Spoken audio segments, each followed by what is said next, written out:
The Badlands, running the Badlands. Explain those Badlands. That's a hell of a name.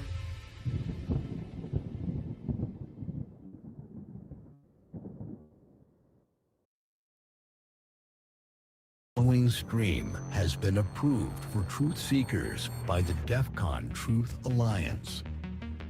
If the opinion that's coming out needs people to be silenced, it's a psyop. There are psychological operations in play.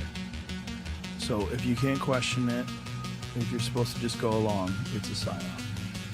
Yeah, and if people have to be silenced or publicly shamed because of their information, and they're not telling people the sky's falling, they're not saying crazy shit. Mm-hmm. They're just saying basic stuff, and they need to be silenced.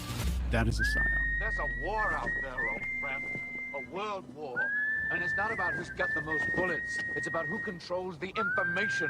What we see and hear, how we work, what we think. It's all about the information.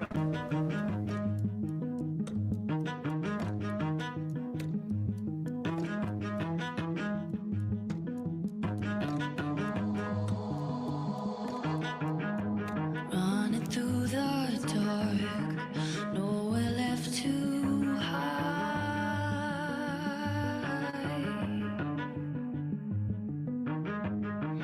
Battle lines are drawn, taste the smoke and the fire.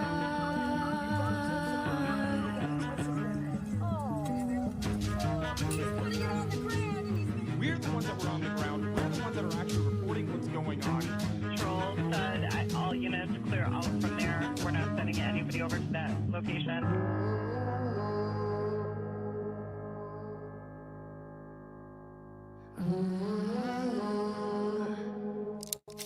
We have an Insurrection Act for a reason. This is warfare. This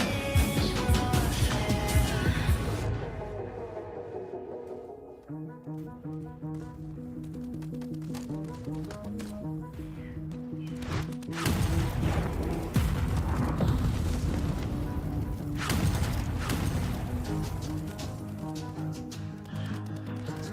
That's a psyop. Bad guy can't win. It's a morality tale. This is warfare. This is warfare. The eyes see, the ears hear, the mind believes. This is warfare.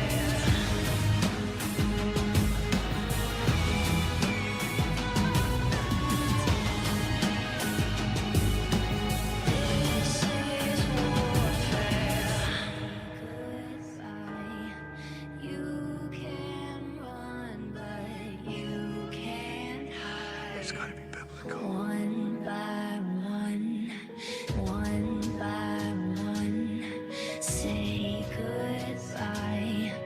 One by one, say goodbye. One by one, say goodbye. You can run, but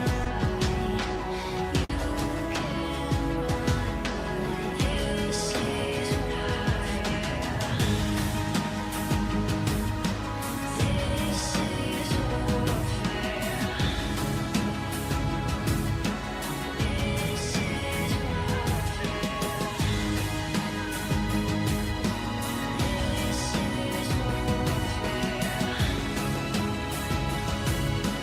This is warfare. This is warfare.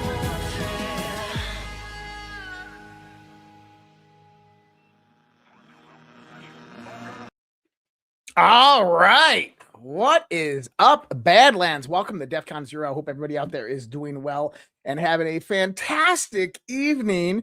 I'm solo tonight. You guys just got me. So Alpha is on a plane headed back home. I asked Brad if he wanted to join. Brad is in a recording. And, John said, hey, look, I'll come in with you if you feel desperate. I'm like, I'm not desperate, but it's always nice to have someone to talk to. But I'm glad to be here. And this is going to be a fun show. I was kind of thinking about different things that we could talk about tonight. Various different things happening in the world. We know that we just had Davos last night. in the context of Q and what's going on with Q.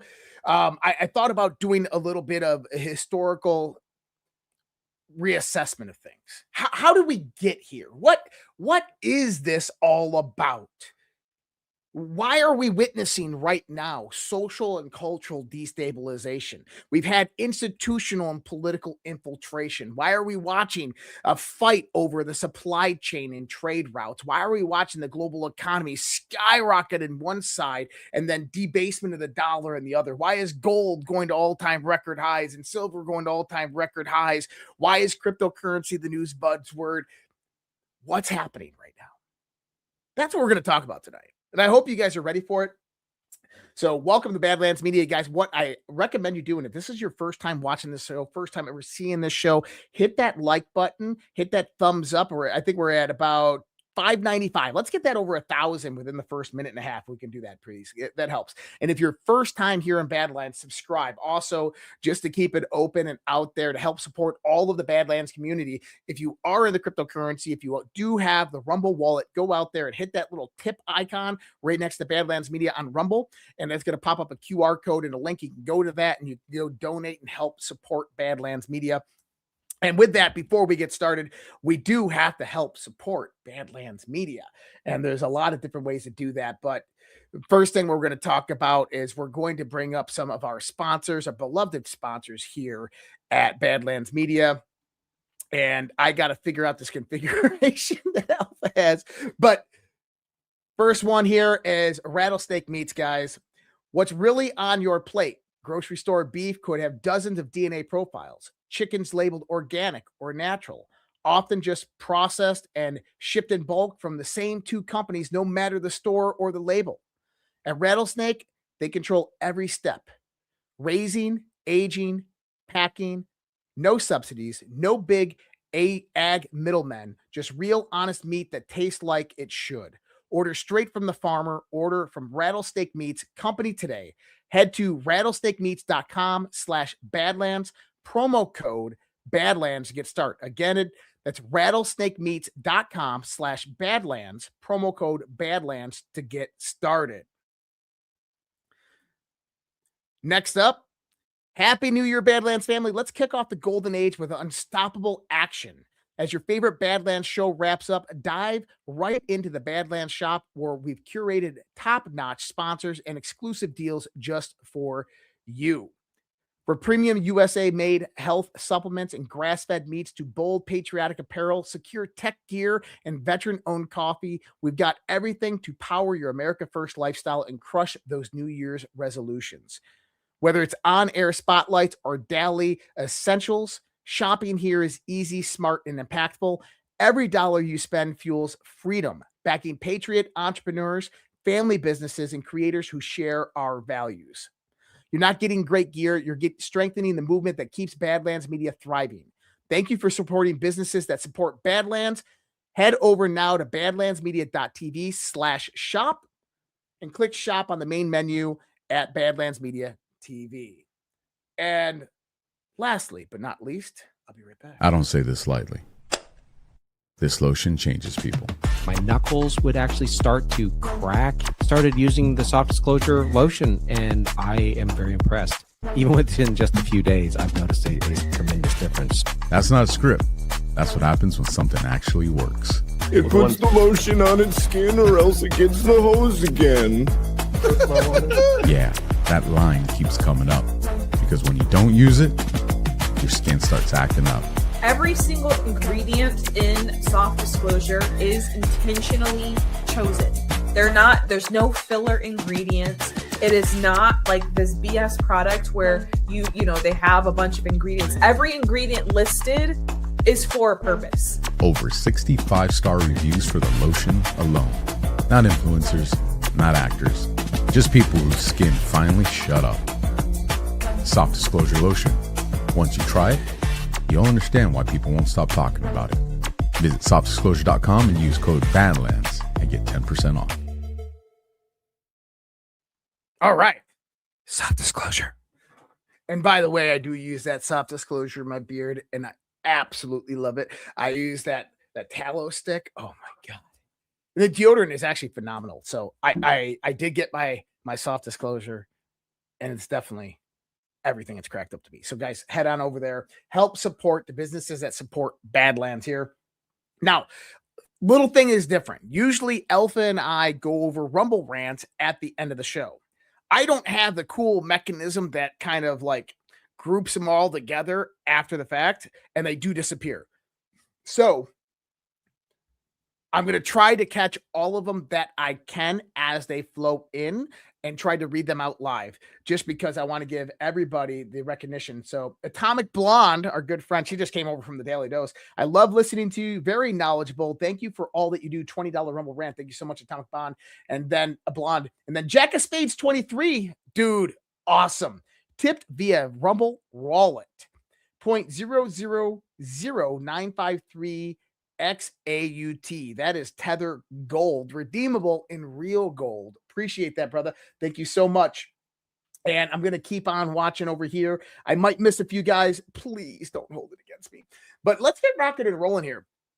So, number one, let me give you a little, I don't know, have I ever gave you guys a little history and background on who I am and where I came from and what I do? You know, all of a sudden this guy's just, you know, an encyclopedia out there saying all this shit. We don't know who he is. So a little bit about me. I grew up in a small town outside of Rochester, New York, Western New York. I had a very, very interesting childhood. And you know, this is the interesting thing. It's not until later in your life that you realize how unique your life actually was.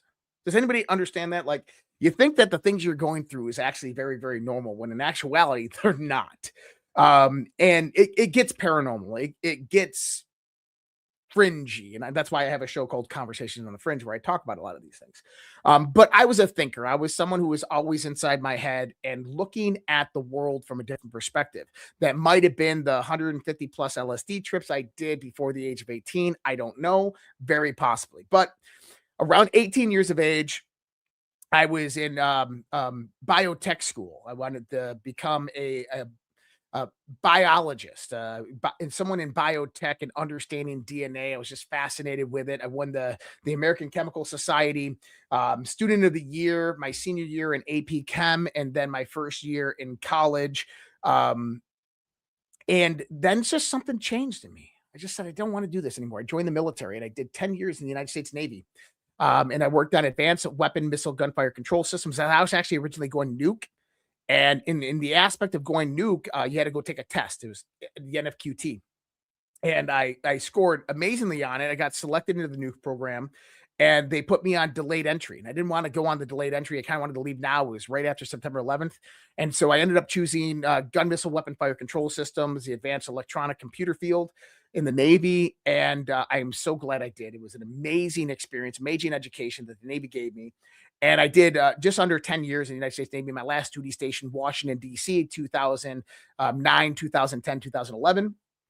And after that, I went into the corporate world. I worked for a large Fortune 100 company, and then I worked in startup companies for a while, helped build them up. Then I consulted for startup companies, large financial institutions.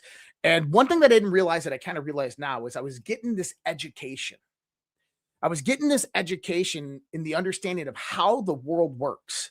Now, during this whole time, I was fascinated with conspiracy theories. I think one of the first books I read was The Biggest Secret by David Icke, right back in the 1990s. And so I'd always been following this stuff. I've always been researching and investigating. In 2012, I messaged a man that kind of changed the course of a lot of my thinking. And he ended up messaging me back and sending me his phone number, and we began talking. And we started discussing various different conspiracy and esoteric and occult topics and all these different things. That man's name was Jordan Maxwell. You've probably heard of him. And we had a friendship for multiple years throughout until we lost contact after I moved and a few other things happened. But became friends with Jordan Maxwell. We talked all the time, almost every weekend for hours on end. Was trying to help him through a few things that he was going on in his life. But it got me to researching and investigating things again. it got me into reading books and going back and really looking at what was happening in the world, and not just on the surface level, but behind the scenes, the under the surface. And that's where things really begin to get interesting, and research can take many different tailspins in different directions. Whether you go into the dark, at the occult, you start going into Pizzagate, and this is in and around that time that all that stuff happened. So when 2017 came about, and October 28th, 2017, we were prime right off of this with the cicada stuff. And a lot of us were following cicada. A lot of us were following Pizzagate at that time. And then you started having Donald Trump come into the White House, which was phenomenal. And on 4chan at this time, if you remember, there was a lot of people out there claiming to be insiders of the White House. And they would say things and nothing would happen. They would say things and nothing happened. And then just this one post just started going viral. And I think that it was meant to go viral. I think that people actually pushed it and helped it go viral. And then you had a social influence campaign that drove it from the ground up, from Reddit to Twitter, that brought it into the limelight. I learned about it in December of 2017, where I began various different chat groups on Twitter at the time, in Facebook and Twitter, where we would decode these things and discuss them in the sense of what's happening in the big conspiracy of the world. I used to listen to all different types of podcasts, and I used to get mad all the time listening to these podcasts of people talking about Q and really having no clue what they were talking about. And I would do my own decodes. My buddy said one day, and he goes, if you're so angry and you're so mad at all these people messing up when they're decoding Q, why don't you go out there and do it yourself? So I did. I came out as Q Patriot with Q Anon News, two separate Q Anon News on YouTube. My first YouTube channel, I think we got over 100,000 subscribers. That got deleted within, I think, about 6 months. And then we created another one, which was deleted in the Great Purge that everybody remembers in 2020. And, we had massive growth, and I had my whole world taken away from me because of me just discussing information. If you remember this, and we all got purged from social media. Well, for us influencers, some of us, that was our only source of income. That was our only way to feed our family.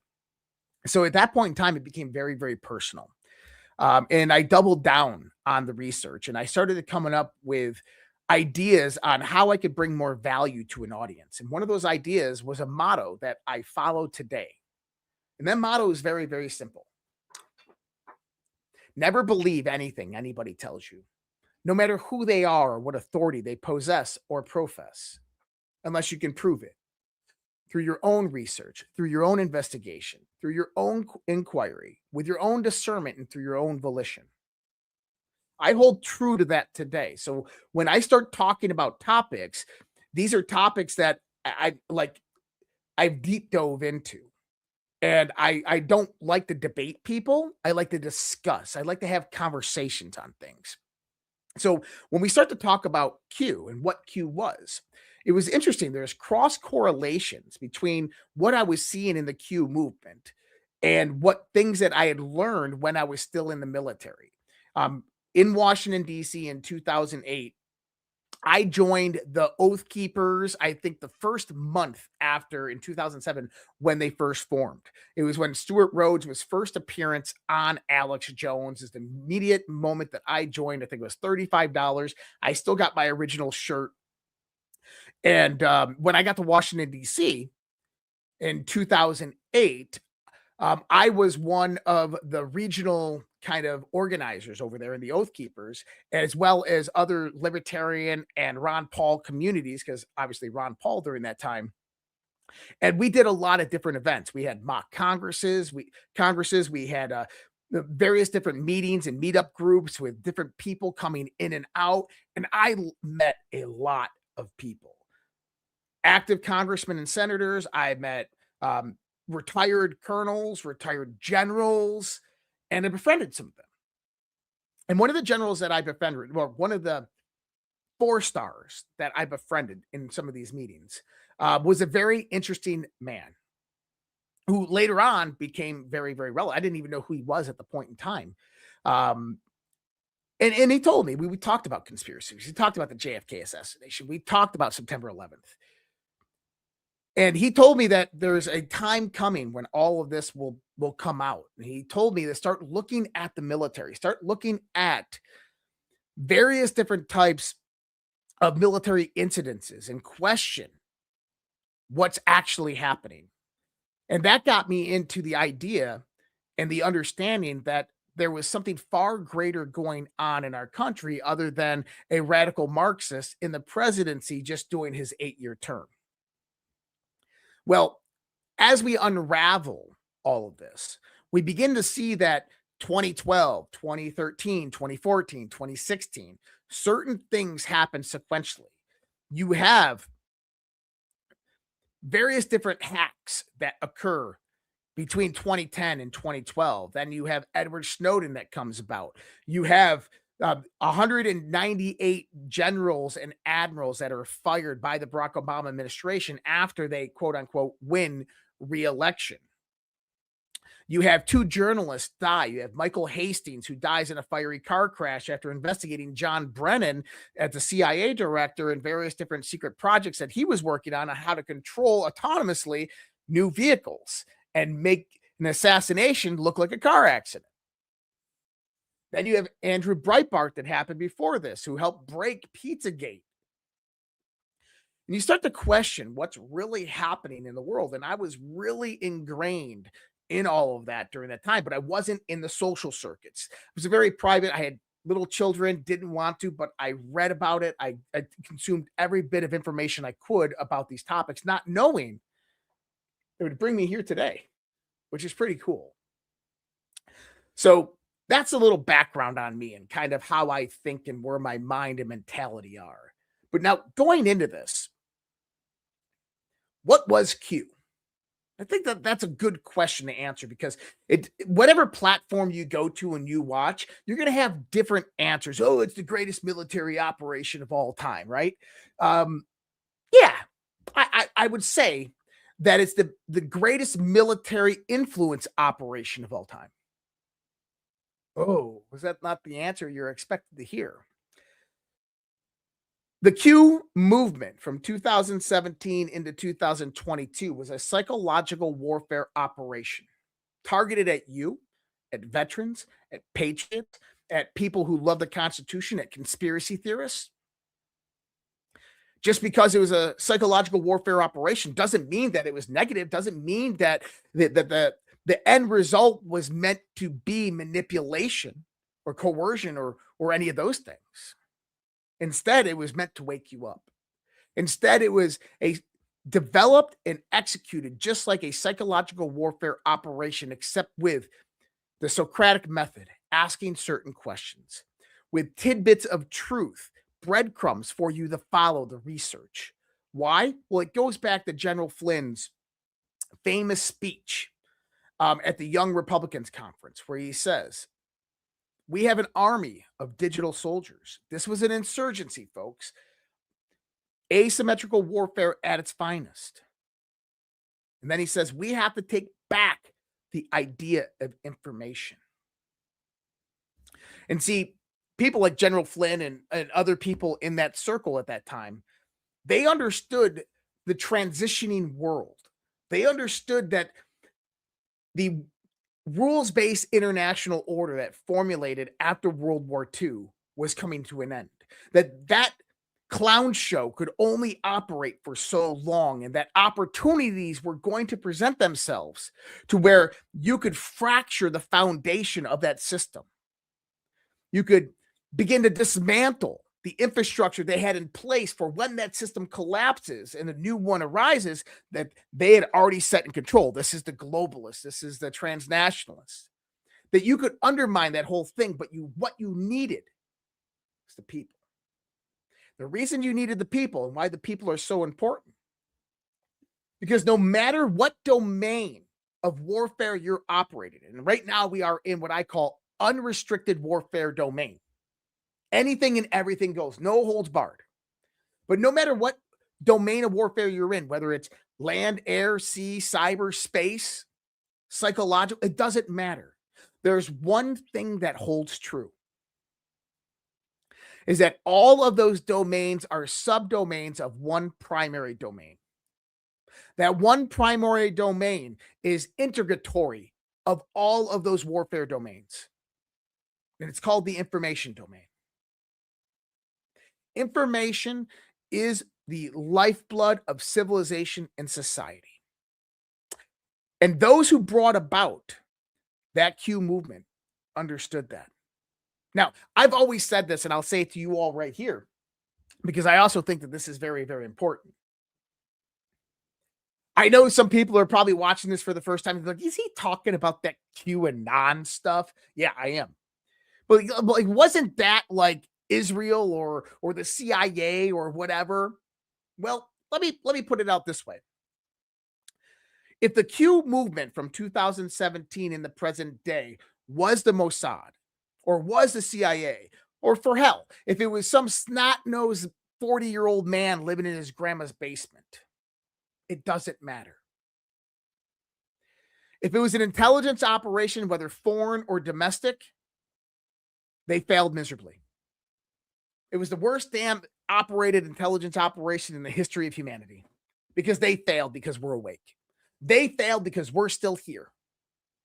If it was some snot-nosed kid in his grandma's basement, picking his boogers and out there laughing, making up these posts, well, more power to that guy, because he woke up hundreds of millions of people around the world. Which, in an intellectual assessment, analysis of what it was, you come about with one really big conclusion, is that it was a psychological warfare campaign designed to wake up the American populace, to get them to research, to pull strings, to follow breadcrumbs, to investigate, to question the narrative, to question information, to question their government, to question everything about their existence and around them. And what happened when we began investigating and questioning things? We began reporting on it. We started utilizing this new tool called social media. Now, this is where the genius of whomever created this understood. They understood the idea of technological evolution. They understood that the technological environment was changing faster than ever before. And adaptation is not a friend of multinational conglomerates. We have Blockbuster as a prime example of that. See, the internet changed in 2010. If you remember back in the early 2000s, you had really cool cell phones that could do a lot of interesting things. But you remember trying to load a website on like a 2008, 2009 cell phone? And it would like, it would load the page. None of the pages were mobile friendly. Remember all this? It was really difficult to do these types of things. Apps were very basic and simple. It was after 2010 that technology all of a sudden just skyrocketed. What happened? It took 10 years for big tech to go out there, make enough money and spend enough money to build out a technological infrastructure. Number one came cloud storage. Number two is once you had cloud storage in place, you had cloud computing. The capability to spool up an computer server anywhere in the world in any multitude and magnitude that you wanted. You need 100 servers spooled up in Shanghai. Boom, you got 100 servers spooling up in Shanghai instantaneously. And it became cheap, efficient, and effective. That's what produced the modern social era of digital technology. Someone was paying attention. Someone saw this, and they understood what I call the Blockbuster effect. When Blockbuster Video was a brick and mortar store, you had a company that came around called Netflix. And Netflix started sending videos out in the mail, DVDs out in the mail for $5-10 a month. Then they started digital streaming on their platform. They offered to buy Blockbuster Video for like $200 million, and Blockbuster denied it. Blockbuster said, nope, not happening. Brick and mortar are not going away. Blockbuster eventually came out with their own digital streaming platform where they would charge a rental cost of over $25 for one single rental. which when you rented the movie, it just spun and spun while it loaded. Why? They didn't have the infrastructure. They didn't understand technology. Blockbuster eventually went away. Well, whomever developed the military and the generals and the minds behind the Q movement, this is what they understood. They understood that the mainstream media was arrogant, that they were going to lag behind on technological integration because they weren't spending the money in social media. They weren't spending the money to build out infrastructure, cloud computing. Instead, they were sticking to their guns. You still had Comcast and so forth putting out regular cable TV packages for $89.99 a month. You had Fox News, 30 minutes here, 60 minutes there. The world of information consumption changed almost overnight. Instead of people watching 30-minute broadcasts, 60 minutes, or other news channel broadcasters, people started taking in information through 124-character tweets, single image memes, through 3-minute, 2-minute short videos. This became the new news medium of how people learned and began to consume. So when Donald Trump in 2014 started using the line, "You're fake news, you're fake news, you're fake news," this was a primer for the Q movement, for the psychological warfare operation, which was good in its nature to wake you up, because it began planting the seeds within your mind to distrust the mainstream media, the news organizations, of which now we know why. Now we understand why. Now we can see it in plain sight. We can see the psychological operations, the influence operations, the bias that they utilize, who's funding them, why they're being funded, how they try to spin narratives. We see it all in front of us every day right now. You can't hide it. And for that, they're failing. They're falling apart. And who's rising up in the midst? Rumble, Badlands Media, independent media journalists and broadcasters. Why? Because they're more trustworthy than a multi-billion-dollar multinational corporation. Trust has been eroded within society. And the people who developed this movement, they saw that coming. They saw the technological evolution. They saw the readaptation to information consumption. They saw the erosion within trust within the information domains. And they took advantage of it. They captured it. And they captured it not by going out there and manipulating or coercing you or forcing you, but by capturing your attention, by asking you simple questions about what's happening in the world. What has happened in the world? What about history? Have you followed this? Did you know that this was public? They showed us public information that you didn't even know was public because the news and media never broadcast on it. Shout out to Carol Broach. Thank you, Josh. $50 Rumble rent. Thank you so much, Carol. So that's kind of the foundation of what brought all this together. I'm not going to get into the whole military aspect of the different theories of how I think this came about, but this is what it is. It was an operation to capture your mind, to get you out there to question the narrative, to rise up in the information age that was evolving exponentially against the people who have controlled it for well over 100 years.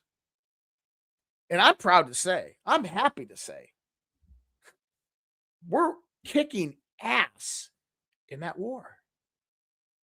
That we put CNN to shame. Even Fox News sucks. That independent journalists and media personalities and platforms like Rumble and X are now the heart of the social communication circuit within our country. These are the places that people get news. And see, that was the purpose. That was the intention behind it. Because going back to what General Flynn says, is that Local action equals national impact. This is so true, especially in the psychological domain, because when you start to think about it, think about the historical breakdown of the middle class. Think about how over the last 60 years, our society has moved further away from God, further away from moral and ethical family values, pulling the father out of the household, then pulling the mother out of the household, pulling the children into education centers that are taught by liberals, radicals, communists. That was the plan. That's an erosion of that family nucleus. But why did they do that? Because the people who planned, the globalists that looked at this, they saw something. They knew something. They understood that the moral and ethical framework in a household will be learned by the children that grow up in that house. It'll be shared by the neighbors that those people and the friends and the family that those people surround themselves with. And when you have neighbors, friends, and family that all have a certain moral and ethical fabric that is communal in nature, guess what? That town, that community, that village, it's going to exemplify those values.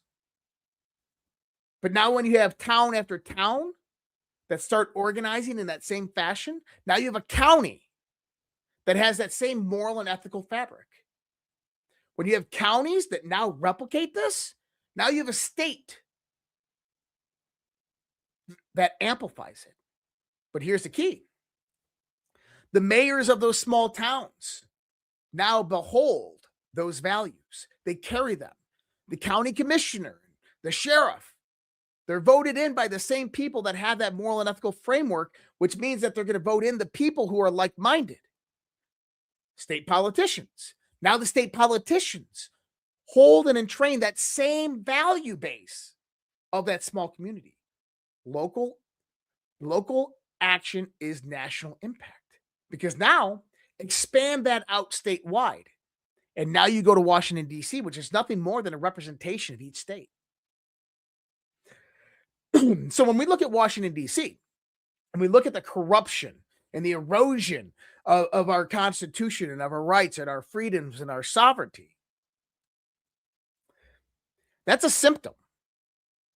That's a symptom of an illness that starts in the household. And that illness in the household was derived through massive amounts of psychological manipulation over decades, of financial manipulation, social construction.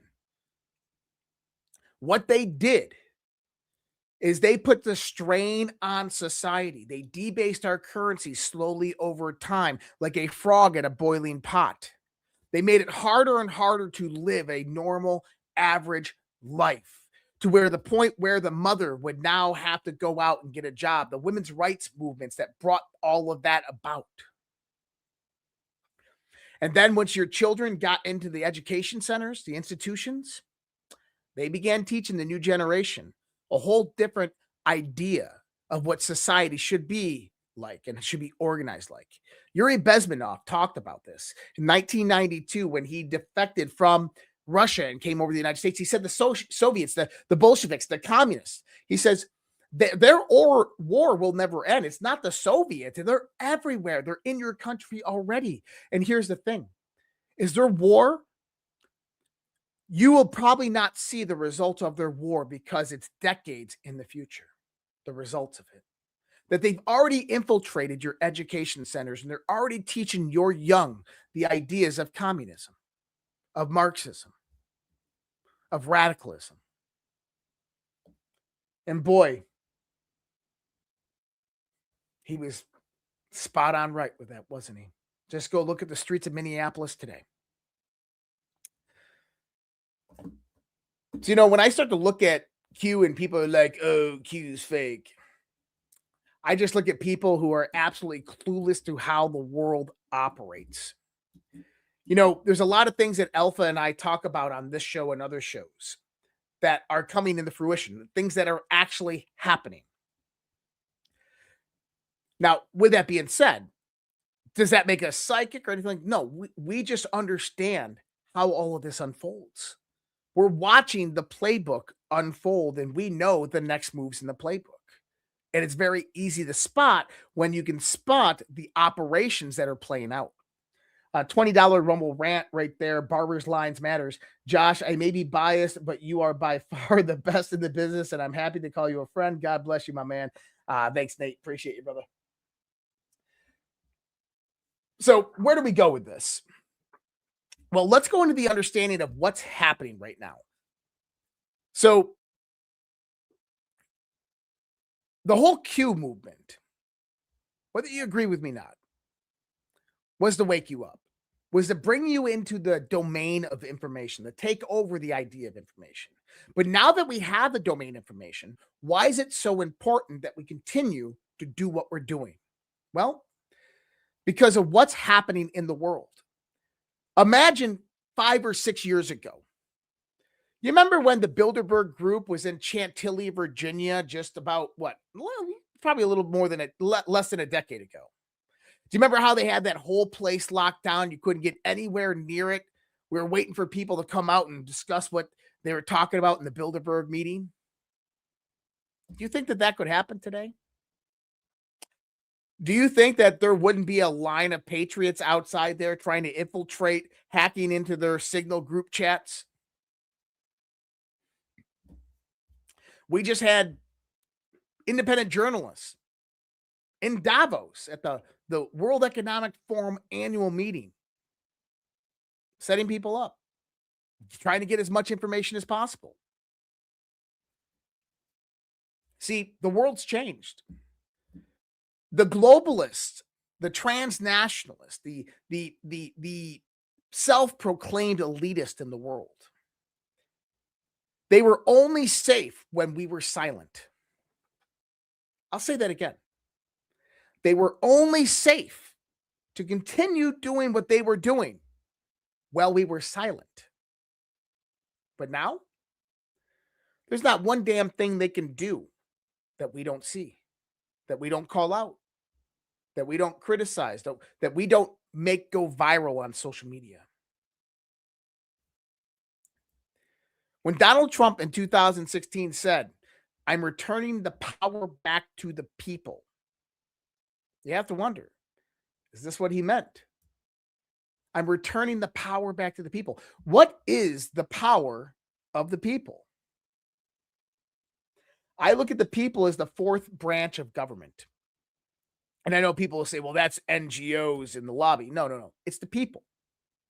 See, there's a dichotomy that plays out in the fourth branch of government. It's a choice. Politicians can either listen to whatever side is the most powerful in that fourth branch. You have the lobby, foreign influence, corporate, transnational, etc. influence, and then you have the people. Which one can be the loudest? Well, the lobby is the loudest with money. Well, the people stay silent, unorganized, uninformed. And so therefore, lobbyists, foreign interests will always win. Special interests will always win. But when the voice of those people can rise up and cancel many of this parts of that foreign interest, to point out the fallacies, to point out the corruption, the treason and sedition within that system, we rise above that structure. When we unite in common voice and accord, when we begin to organize towards politicians and say, it's either you do this or we're going to remove you, things begin to happen. This is the power of the people. I've said this before. We can go out there and we can cancel Dick's Sporting Goods. We can cancel Budweiser, a multi-billion-dollar corporation nationally. Guess what? We can cancel politicians.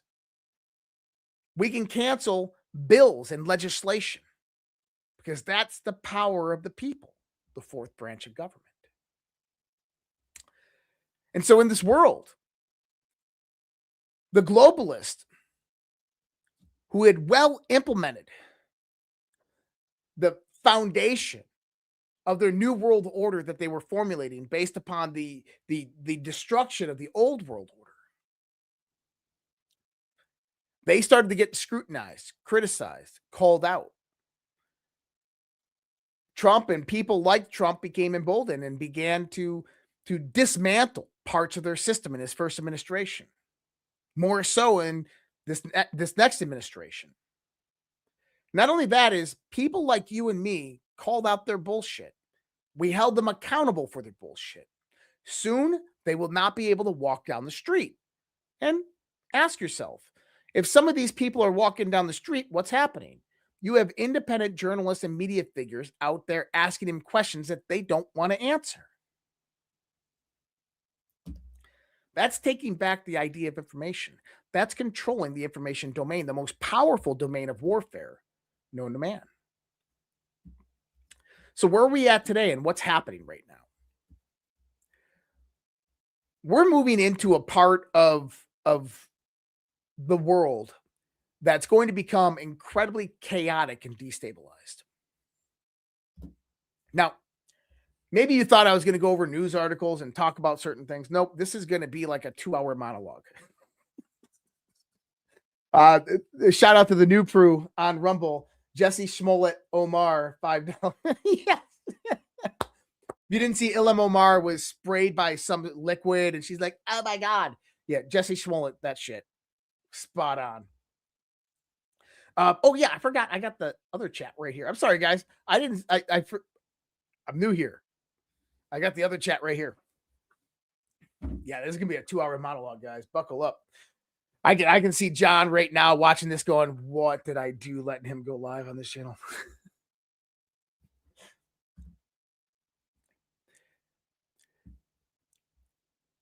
I like where this world's heading. I like looking at what's happening in this world right now because I see true progress, the most progress that I've seen in decades. Finally, somebody in the position of the president of the United States with power that understands the power projection of the United States of America and is utilizing it to the full advantage to the benefit of the people of the United States of America. Thank God. But the one important part to remember is that whether it's declared or not declared, we are at war. We exist in the domain of unrestricted warfare. And who is the enemy? Well, that's the interesting thing. We can say that it's the remnants of the British Empire, the rules-based international order, the NGOs, the think tanks, the Chatham House, the Trilateral Commission, the Council of Foreign Relations. We can think that it's the United Nations, the World Economic Forum, the Bilderbergers, the central bankers out of London. We can go to Shanghai or Beijing. We can say it's Xi Jinping or China or Wu Jintao, right? We can say that it's the billionaire elitist financiers within the global infrastructure. The truth? It's all of them. It's not the Jews, it's some Jews. A lot of good Jews out there. It's not this, it's that. It's all of them. I think that's one thing that people fail to see. It's just not one. It's not like King Charles sitting there going, okay, New World Order, this is what we're going to do today. It's not how it works. It's factions of power distributed. It's a decentralized network. You had the Marxists. You had the Satanists. You had the extreme radicals. You have the robber barons. You have the old European aristocracy. You have the U.S. industrialists. It's all of them. And they took part into the development of this New World Order for the benefit of themselves, to secure their power in the world that was being constructed as the old world died. They left behind all the people that made them who they were and simply went and worked on their power and their wealth. And they orchestrated together to formulate a whole new system, which I call the Western New World Order. The Western New World Order is an understanding that we were moving towards an event called the Great Reset. If you don't know what the Great Reset is, if you have just listened to it about on podcasts, I highly recommend go reading the 2014 book by Klaus Schwab, okay, about the fourth industrial revolution, the Great Reset. Go read that book because he explains everything. He tells you exactly what was going to happen. He's talking about, and by the way, the timing of this was significant. You got to remember, 16-year plan, 8 years of Barack Obama, 8 years of Hillary Clinton. First 2 years of Hillary Clinton was supposed to be nuclear war or war engagement with Russia. And then you have a bioweapon. The majority of the American population, the world population, diminish, 50% diminish across the globe. And then you have a new world order that comes in after a great financial and economic calamity occurs in the world after a depopulation event. That was their plan. And Klaus Schwab, he talks about this. And he talks about, well, after all of this, you're going to have technology that is going to skyrocket. And then it skyrockets, it's going to be automation. And us elites will control the automation and artificial intelligence. And you plebes will serve us. That was their idea of the New World Order. It was a commune-fascist, technocratically controlled, oligarchical, board-operated New World Order with the whole remnants of a surveillance system. To where you would have programmable currency, where you don't own anything, that everything in the world was operated in a human trust, but they were the custodians of. And there was people in this world that looked at that and said, that ain't fucking happening. Over my dead body, and we'll go to war for it. And right now, we're in the midst of that war. And I'm proud to say that in 12 months time frame, President Donald J. Trump has absolutely decimated their entire world order to the point where in Davos last week, Davos, Switzerland, what you heard, not just from people representing the Trump administration, but from the globalists themselves, globalism is dead. Globalism failed. In other words, that was a capitulation from the globalists, the transnationalists, from the New World Order. Donald Trump won. We failed. Now what you got is you got various different factions fighting for power and control. But those factions are all controlled by money. And that money, well, it comes from some very powerful adversaries. So the question is,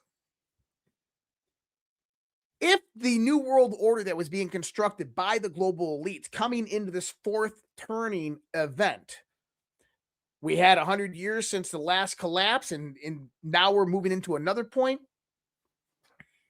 If this New World Order is dead, it failed, then what's next? Well, not only did Donald Trump begin to dismantle their global framework, he started to install and generate a new framework that was rising up ancillary to all of this while it was all happening. We call that the multipolar framework, the multipolar world. Now, I'm a 100% supporter of the Sovereign Alliance. And I wish I had the ad from Rise right now, because they got some great gear over there on the Sovereign Alliance. And I do believe, actually, I know for a fact, 2018 in Rome, a group of people met. Representatives from Xi Jinping, representatives from Vladimir Putin, representatives from Donald Trump. And they discussed world peace and how to bring about world peace. And they came up with a plan. And you are watching that unfold right now. Now, does that mean that China is always going to play that game? Does it mean that Russia is always going to play that game? No. This is dog eat dog type of world. Just because we have this mutual understanding that, hey, there's a multipolar framework being developed and that we have to work together for the advancement of humanity doesn't mean that it's going to be kumbaya and let's sing songs around the backyard fire. Everybody still wants, yep, in Saudi Arabia too. Everybody still wants their share of the pie. So we have this multipolar world framework that's rising up, as well as a parallel economic system that is rising up in the midst of all of this. And that's something I can talk at length about if we want to go into that. But I want to talk about this political part first. So the uncomfortable truth about the multipolar world, they are historically less stable than unipolar ones. They are also less capable of enforcing universal control. Unlike the rules-based international order where this was all agreed upon. In a multipolar world, it's very difficult to do that. Power becomes more distributed, more contested, and more negotiated. For populations, this means uncertainty, volatility, and political polarization. For elites, it means scrambling to secure positions inside emerging blocs. For states, it means relearning how to compete without assuming guaranteed dominance. So,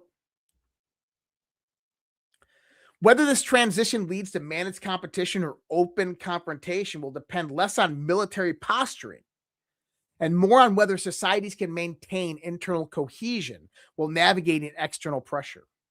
In the age of unrestricted and fifth-generation warfare, and that's what we're talking about right now, the strength of a nation is no longer measured solely by its weapons, but by its ability to preserve trust, stability, and strategic clarity in an environment designed to dissolve all three.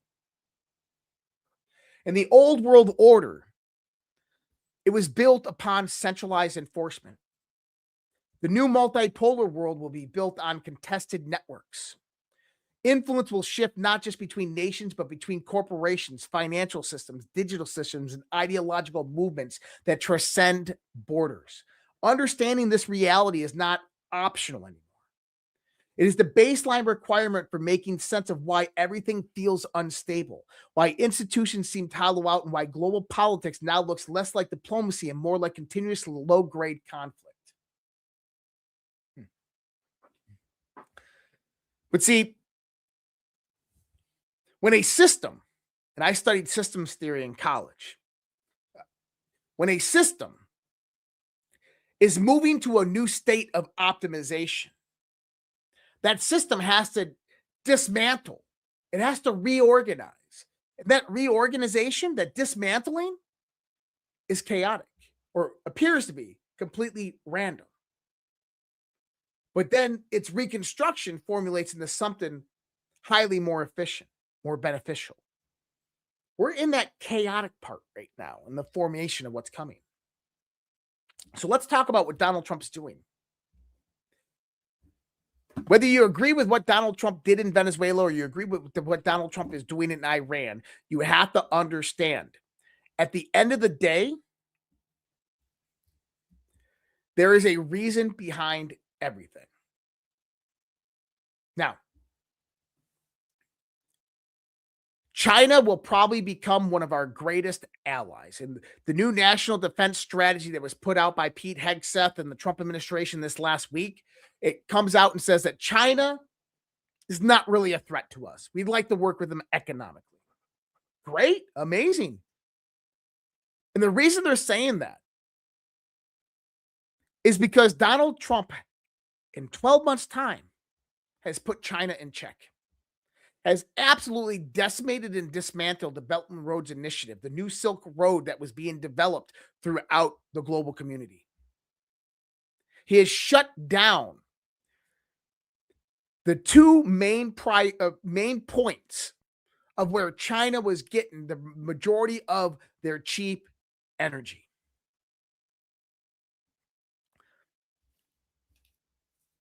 So I'm going to talk a little bit about what Donald Trump's doing, but I need to tell you the why first. See, we're coming into this multipolar framework, and really, when you start to look at it globally, there's only 3 countries that actually matter. That's just the truth. There's only 3 countries that actually matter: the United States, China, and Russia. Everybody else is just a participatory character. The EU, Europe, they're irrelevant. And I for the people out there, maybe the fans, like, how dare you? Sorry, your country failed. Your country divested away from military, divested away from cultural buildup, and invested in social welfare systems, while being the benefit of everybody else's superiority. The United States, Russia, and China. And right now, between those 3 countries, and by the way, I would really just say China and the United States. Russia is kind of a very distant third, and more as a variable in play for either of the primaries. Right now, there is a technological revolution occurring. And this typically happens with these fourth turning type of events, but this time, this technological revolution is much, much different. It's something that I intimately understand and know. I consult in this world. I write about this religiously all the time. And yes, I'm going to say artificial intelligence. And yeah, I know artificial intelligence isn't what people believe it to be. It's not some conscious AI entity. But who knows what's going to happen in the next few years. But the race right now is to something known as artificial superintelligence. And in order to bring about artificial superintelligence, there's a few things that you need. Now, number one, when we're out there and you're using ChatGPT or Claude or Grok or whatever it is, you're just using the user interface. You're not seeing what's actually behind the scenes. You're not seeing the computational layer. You're not seeing the integratory network layers of various different mesh networks. You're not seeing the energy infrastructure, which is intensely massive. You're not seeing the data models that go in and flow out. The infrastructure that spreads globally that make it all happen. What I'm about to tell you, I believe to be the truth. What I'm about to tell you,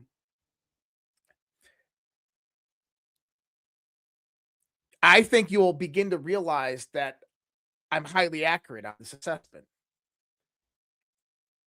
Since Trump came into office in 2025, I've seen what I believe to be trickle-down disclosure. Now, you've probably heard of all the exotic alien craft or interdimensional stuff that they all talk about that's blocked up in unacknowledged special access programs and SAP programs or secret space programs or these types of things, right? We all have. They're very real. There is some crazy, gnarly technology that the U.S. government has. For most part, they figured it out. A lot of it, they just can't use it yet. And the reason they can't use it yet is because the technological infrastructure to operate it isn't in place. We always say, like, let's get a anti-gravitational craft and fly it around. But do you understand the computational nature of an anti-gravitational craft, the subtle movements that have to be made, the calculations that have to occur at every microsecond, at every millionth of a second of movement? That involves quantum computing and artificial superintelligence well beyond the technological capabilities that we have today. But here's the other part. Is the Trump administration is doing trickle-down disclosure because if the reality of the lie that has been told to us over the last 80 years about all that technology happened to come out, it could ruin society. It could ruin religions. And there would be a lot of questions governments would have to answer. And the distrust in government would increase beyond anything you could ever imagine. In other words, the disclosure of the actual truth is far worse than the benefit that technology would bring to society. And that's the determination that they made. So the Trump administration said, okay, let's trickle it out there. Let's release little bits of information here and there. Let's say that we're doing various different projects. And you remember the White House advanced technology director came out and talked about how we can bend time and space, manipulate time and space. You have the Dan Driscoll, the head of the Army Secretary of the Army, on the 250th anniversary of the United States Army, coming out on Fox News and saying, I just talked to an astronaut on the moon who's a soldier. What?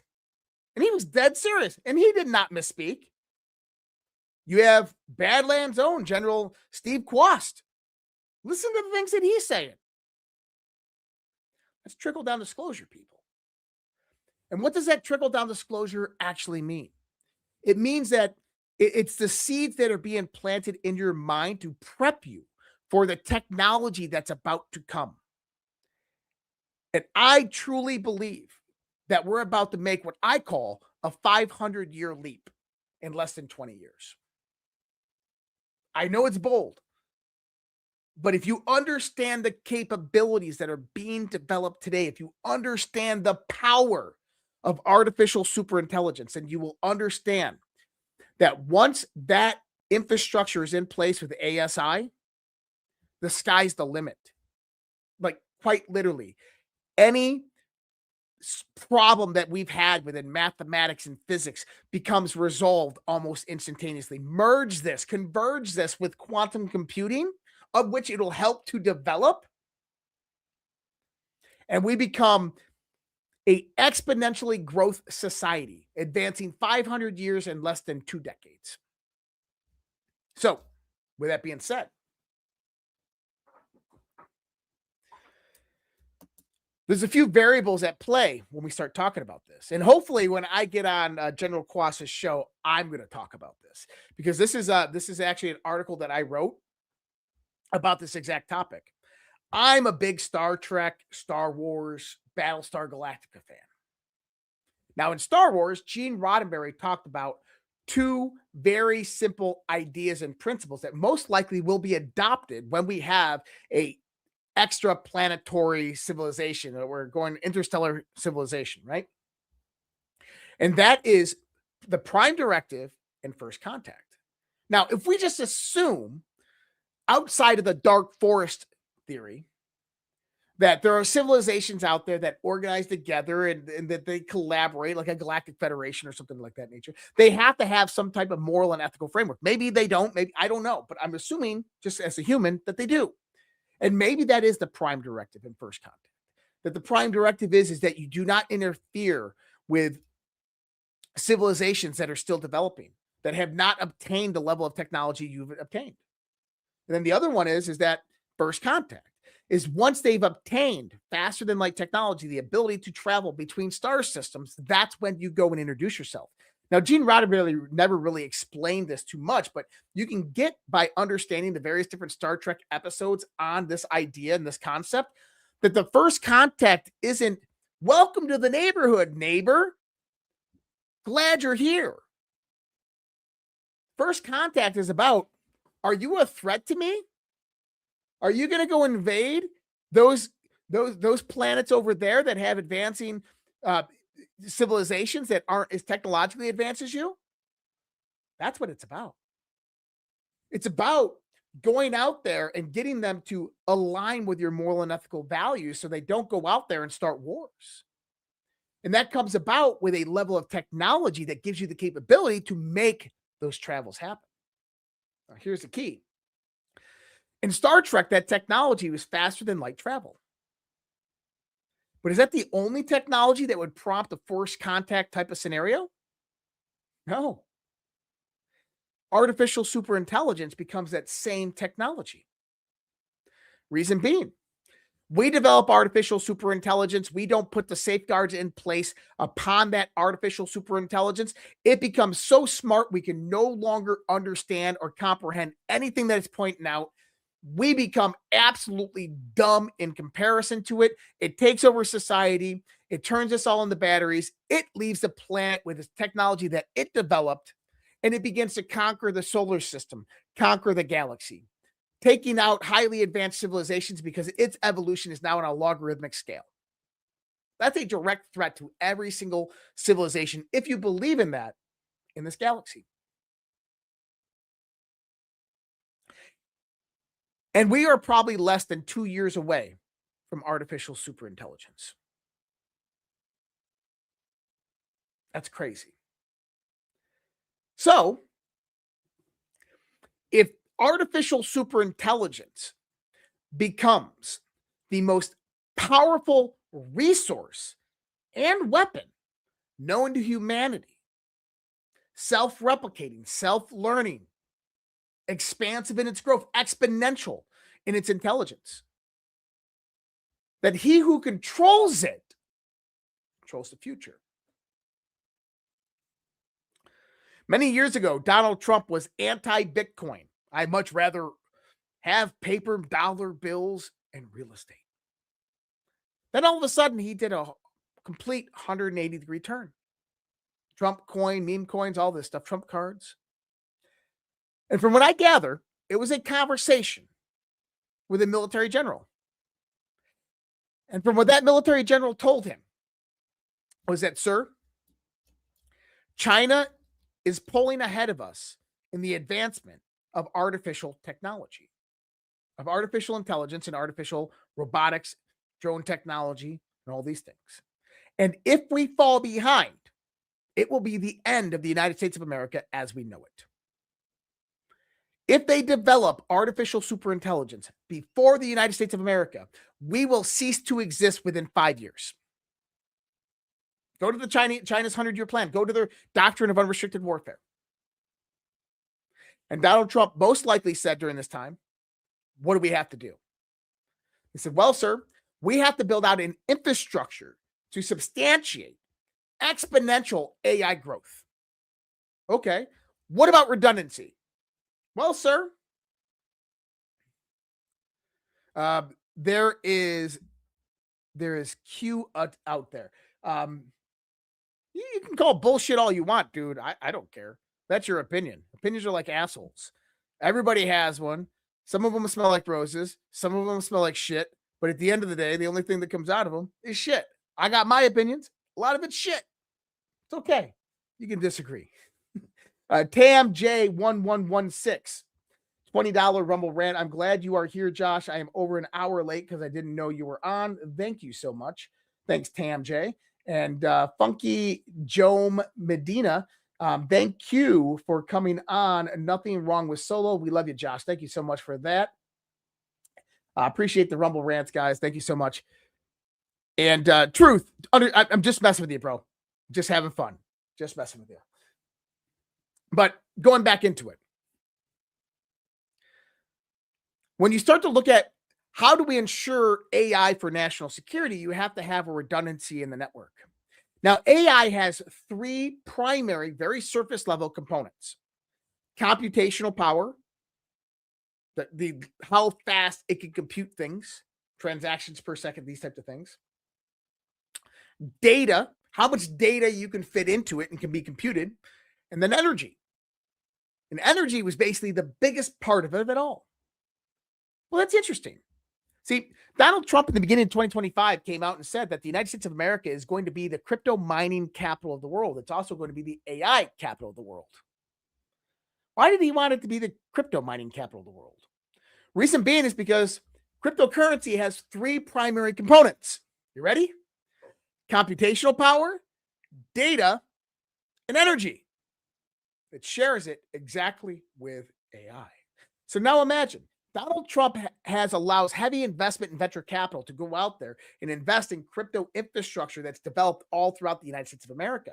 A lot of that crypto infrastructure lays dormant most of the time if there's no transactions going on within those blockchains. So therefore, it can be reserved for kind of backup utilization of the computational and the storage capacity and the energy capacity for artificial intelligence, or in the context of national security in a time of national emergency, it can be utilized for artificial intelligence as a backup ancillary medium. I'm telling you, that's the truth right there. The new proof, $5. Thoughts on the border peace. I'll talk about that in a little bit. Appreciate that though. Jamie Clan, $5 of USDT tether. Great monologue, Josh. I know nobody thought I can do this for 8 hours. I'm not going to do it for 8 hours. We're only going to do it 2 hours, but we're going to continue here. So cryptocurrency blockchain emerges as the ancillary network to back up for national security, artificial intelligence. Now, in understanding that China was well ahead of the game when Donald Trump came in, he adopted a country that was beat down, broken, in the ditch, was wounded, had nothing to shoot. The economy was in the shit. We were infiltrated and invaded by over 23 million radicals. What's he to do? The first 12 months was laying the foundation of his plan, the phases, each phase. Number one, he began investigations, following the money, find out the corruption, find out how they were funding all of this criminality. That was USAID. That was the Act Blue. It was all of these portions of the problem. Why was Donald Trump not interested in Epstein files? I think that's because that's leverage at a certain point down the road. But right now, the focus is that you have to stop China's progression while also building the United States of America back up. And a lot of what he's done that. $23 trillion of earmarked investment into the United States of America over the course of the next 10 years. That's going to be invested in 3 different components: biotechnology, artificial intelligence, blockchain, and kind of new financial infrastructure. But it's all the build out and infrastructure here in the United States of America. So how do you stop China from progressing in artificial intelligence? Because if we're forming this multipolar world and it's going to be a dog-eat-dog world, yeah, the sovereign alliance is great. We have a mutual understanding. But at the end of the day, do you trust China?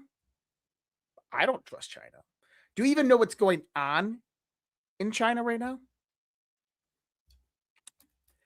2022, Xi Jinping disappears for 2 weeks. You have a general who was jailed by Xi Jinping that is taking an armed group of militants over in a military base by an airport where shots are fired. Rumors on mainstream media are declaring that Xi Jinping is dead. Really happened. But Xi Jinping wasn't dead. A week later, Xi Jinping shows up at the CCP annual meeting. And immediately, Hua Jintao, the former president of China before Xi Jinping, is removed from the meeting and disappears for over 12 months. Now, Hua Jintao is known as a CCP elder. I don't think people really understand how politics operate in China. You have the PLA, you have the CCP, you have Xi Jinping, and kind of like the executive department up here. Xi Jinping holds a lot of power and influence, but it's all based upon loyalty of factions. Everything in the Chinese Communist Party and the PLA is factionality. You have loyalists to Hua Jintao. Just recently, we saw 3 generals arrested in China in an attempted coup over Xi Jinping. Guess who they worked for? Hua Jintao. Okay? Over the summer, I got sources all throughout. I got sources in Taiwan and China that I got great information coming in that they had cornered Xi Jinping, and that Xi Jinping was only being held in place as the face figure of the CCP in China because they wanted to remove him, and they were thinking about killing him or having him die of a heart attack or whatever because he was an embarrassment to China because of what Donald Trump had actually done to him on the global stage, embarrass him on the global stage. And around August timeframe is when that began to shift back into the place of Xi Jinping actually being in power. And if you remember, Xi Wang, the second premier, was actually going out and attending the events for Xi Jinping during that time. So there are internal coups occurring every day almost in China. And right now there's a massive struggle within the PLA and the CCP between the factionalities for power and control. And Xi Jinping has been trying to curb a lot of those coup attempts. Now, what does that mean? It also means that there's a deep state that operates within China, and it's got a lot of power. So when you're Donald Trump and you know this and you're watching this, and you say, hey, I like Xi Jinping, we got some great agreements, but I got to do what I got to do. And so what did Donald Trump do? He took out the three legs of China's energy supremacy: Russia, Iran, and Venezuela.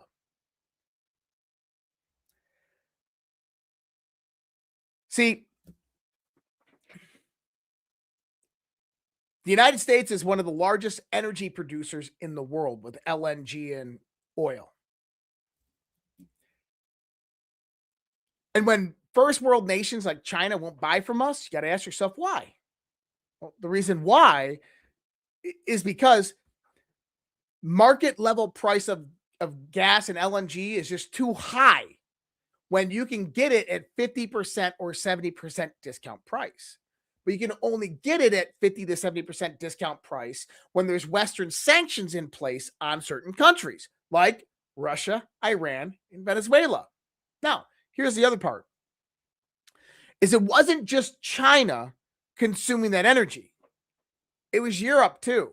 So Europe helps to implement through the United States and the economic systems these sanctions on Russia, Iran, and Venezuela. But then these ghost ships that were shipping this oil in were also hitting port in Europe. Just keep that in mind. But they also go to China. Now, China doesn't have the massive amount of oil like any other country in this planet. It's the one natural resource, and we're blessed that they have to import.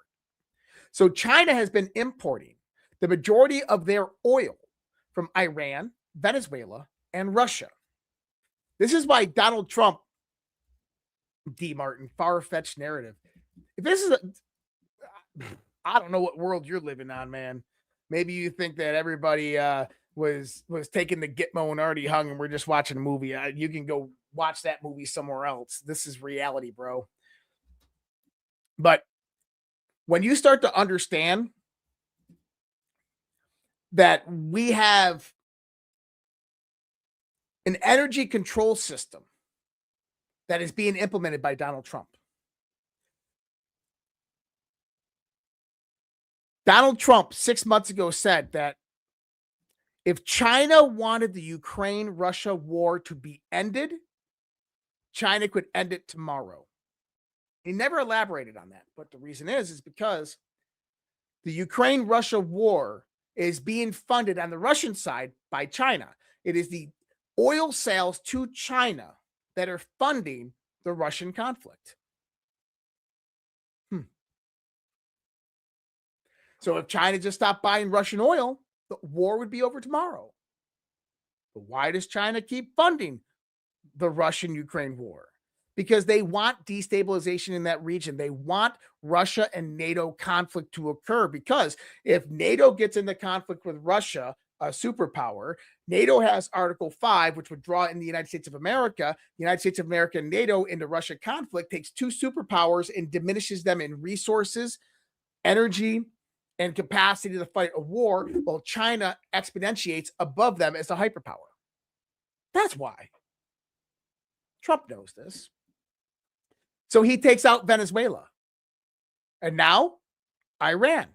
Go look at my X feed, and right after Maduro was captured, I said, Iran's next. Sure enough, Iran was next. We're watching it right now. The deal that Donald Trump has out with Iran right now is basically for the mullahs and for Khomeini to capitulate, to leave Iran, to hand over the reins. Why? Because they want Western control over that oil. They want Western control over that oil because they don't want China to have access to it. Russia, I believe Trump and Putin are working together. I truly do.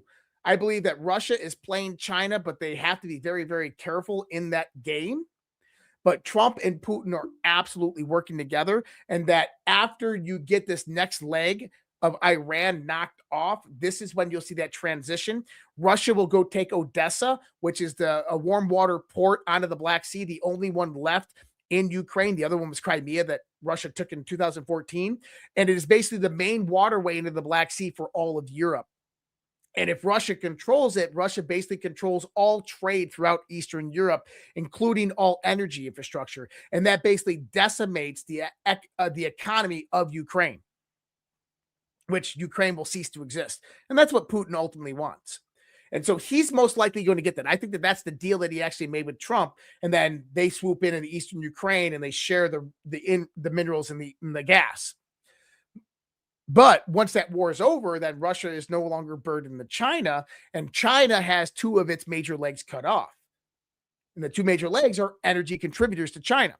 Now, to give you a reality check, if the U.S. and China went to war today, China has 100 days worth of oil and gas in their strategic petroleum reserve. 100 days, that's it. That's all they would last. And that's cutting off all civilian infrastructure. So if you know that, that is a strength in tactics and strategy. So now you cut off one of their legs of oil and energy, Venezuela. Now you take out Iran, oil and energy. That only leaves one under the surface area that they're getting energy from. That's Russia. And if you take that one out, cut that chain off, now China is forced back onto the global marketplace. This is why Donald Trump said the Venezuelan oil will come in, the heavy crude will come in to the southern ports of the United States. It'll get processed and refined and then sold to China. And China's like, we don't want it. He's like, you're going to want it. The reason he's saying they're going to want it is because the reason they don't want it is because the U.S. is in control of it, but they're going to want it because they're going to have no other access other than the global free markets, which is Oman, Qatar, Saudi Arabia, UAE. Oh, wait, hold on a second. Didn't Donald Trump do defense cooperation agreements with the majority of those countries and give them all new, nice, shiny F-35s and do defense alliance pacts with them? Which means that if a war broke out between Russia or between the United States and China, China's now cut off from Iran. No oil there. No oil over in Venezuela. Russia stays neutral, doesn't ship any oil out. Okay.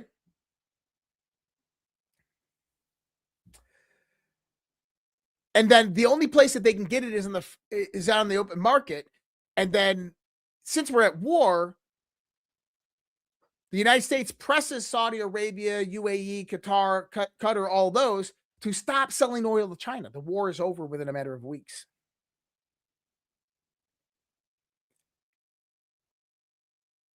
Oh, don't even talk about that guy to me. So, what does limiting China's energy do? Well, you remember the three parts of artificial intelligence: computational power, data, and energy. Energy becomes the prima facie. If you can control the energy that China, you'd limit and delay their capacity to obtain artificial general intelligence, artificial superintelligence. And at the same time, you're controlling those resources. You now expand up on that technological ladder. Once you expand up on that technological ladder, you become that hyperpower. So in that multipolar world framework, you become the global leader, leading the world for the next 100 years in the new world order, if you want to look at it like that. Now, why is it important for the United States to control that technological progression? Well, it scares the shit out of me just as much as it scares the shit out of you. But you know what? It scares me much worse having China in control of it, or some global elitist, or the World Economic Forum, or BlackRock. I'd much rather it be our country, our government, which we have some resemblance of control over. And yes, I do believe we're going to have a 500-year leap. And I do believe it's coming very, very soon and in the next 20 years. And that this world is going to change. Like Q says on the boards, we're going to show you a whole new world. The world is about to change. This is what it was meant. But the first thing that you have to do is you have to destabilize all of the evil in the world, all of the corruption and the traitors and the sedition. You have to destabilize all of their systems and infrastructure that they've developed. And then you have to build ancillary systems that come over top of that. And you begin to reinforce and develop and build up. And then you have to basically break down your enemies on that global stage, all while maintaining control. That's 5D chess, baby. That's what Donald Trump's playing. All right. Going on over here. What about North Sea? Can they get oil from there? Possibly. I think it's a little bit harder out there in the North Sea, though. All right, guys. I don't have another ad. That I think I did all those 3 of those ads at the same time. So, but what I will do is I'm going to bring this up because I want people to know about this. I want people to know about this, man. You need to know about it. If you know about it, then you can be there. And if you can be there, well, then you get to meet me and I get to meet you. Okay. The Great American Restoration Tour, affectionately known as GART. April 9th to 12th, 2026 in Nashville, Tennessee, guys. So GART in Nashville, you can go get information right here in Badlands. Media.tv/events, and you can get your in-person tickets right there. These events are so fun. This will be my 3rd GART. First was Chandler many years ago. The last one in Florida, but these are a lot of fun, guys. So if you've never been to a GART and you have the opportunity to come on out. It's not like when you go to see influencers speak and there's like a green room and you can't even see them. You only see them on stage. We're out there. We're out hanging out with you guys, drinking beers. And when everybody's talking and doing their panels, we're all with you watching. It's really, really cool. It's a big family. So I hope that you guys can get out the GART. Go check that out. Badlandsmedia.tv/events. And that's over there at GART. And then for you guys that want to go visit me, I actually did something. I know. I actually did something. I built a new website and I haven't really tested it out. I just started testing it out. But if you guys want to go check it out, my Red Pill Project website, redpills.tv. Got all my Substacks linked up there, my merch store, my recent streams that you can find on there. But go test it out for me. I just launched it today. Redpills.tv, redpills.tv. Check that out. Give me some support and love over there. That's kind of all I have. I can go on, but I'm losing my voice by this time because I had a show before this that I talked for an hour and a half as well. So what I'll do is let me see what I can pull up here for an outro because Alpha doesn't have anything up. And what I'm going to do is I'm going to play you a video that I made, and I wrote the lyrics many years ago. And this is one of the favorites of Shelly in the audience. I'm going to play this for Shelly, but this will be our outro. If you guys are interested in this music and stuff like that, you can go to that website, redpills.tv, and you'll see the music tab. You can actually find it there. So I'm going to leave you guys with this. This will be the outro, but much love, respect. God bless. Take care. Have a great night. And I will see you guys next time, either Sunday on Q After Hours or next Tuesday on DEFCON ZERQ. But peace out. Have a good one, guys.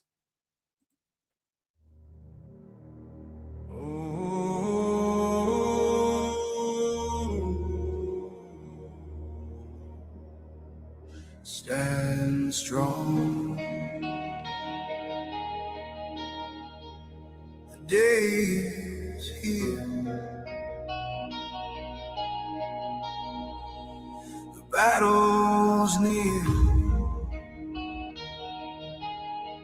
Put on the armor. Yeah. Belt the truth around my waist. Feet of peace, I take my place. Breastplate shining righteousness. Shield of faith, no fear, no death. Helmet of salvation, crown the word. spirit cuts them down. Darkness trembles, shadows fall. I'm clothed in fire, I hear the call. Armor of God, I will not yield. Stand in the light, my sword, my shield, against the night, against the light. The armor of God will never die.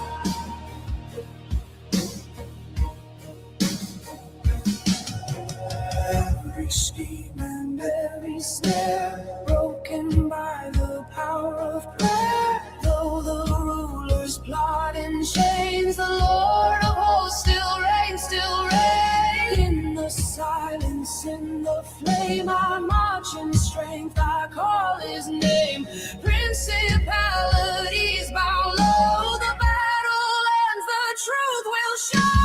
Armor of God, I will not yield. Stand in the light, my sword, my shield, against the night, against the light. The armor of God will never die.